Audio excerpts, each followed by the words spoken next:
आणि यानंतर एका अपघातासंदर्भातली बातमी पाहूया। नागपूरच्या त्रिशा बिजवेचा मनालीमध्ये भीषण अपघात झाला।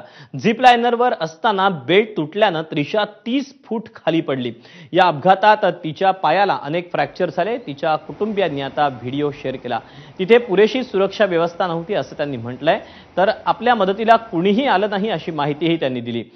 त्रिशा सुरुवातीला मनाली नंतर चंदीगडमध्ये तिच्यावर उपचार करण्यात आले। सध्या त्रिशावर नागपूरमधील एका खासगी रुग्णालयात उपचार सुरू आहेत।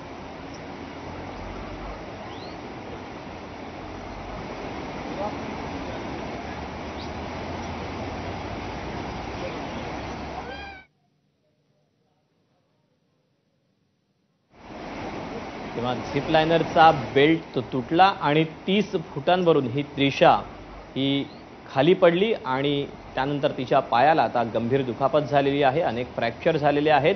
मनालीमध्ये हा अपघात घडलेला आहे। नागपूरची रहिवासी असलेल्या त्रिशा बिजवेचा हा अपघात घडलाय। दरम्यान या अपघातानंतर त्रिशा गंभीर जखमी झालेली होती। आपण याबद्दलचे अपडेट अधिक जाणून घेऊयात। रजत वशिष्ठ आपल्यासोबत आहे। रजत, 8 जून रोजी नागपुरातील बिजवे कुटुंबियांसोबत मनालीमध्ये हा अपघात घडलेला होता आणि त्यांची मुलगी त्रिशा जेव्हा झिप लाईनवर होती तेव्हा झिप लाईन सोबत तिला सुरक्षित जोडून ठेवणारा जो बेल्ट होता तो अचानक 30 फूट उंचीवरून तुटला आणि त्याच्यामुळे त्रिशा जी आहे खाली दगडांमध्ये कोसळली। तिच्या पायांमध्ये अनेक फ्रॅक्चर्स यामुळे झालेले आहे। सुरुवातीला तिच्यावर मनालीच्या हॉस्पिटलमध्ये प्रथमोपचार करण्यात आले आणि त्यानंतर चंदीगडमध्ये उपचार केल्यानंतर सध्या तिला नागपुरात आणण्यात आलेला आहे आणि नागपुरातील एका खासगी रुग्णालयामध्ये तिच्यावर उपचार सुरू आहे।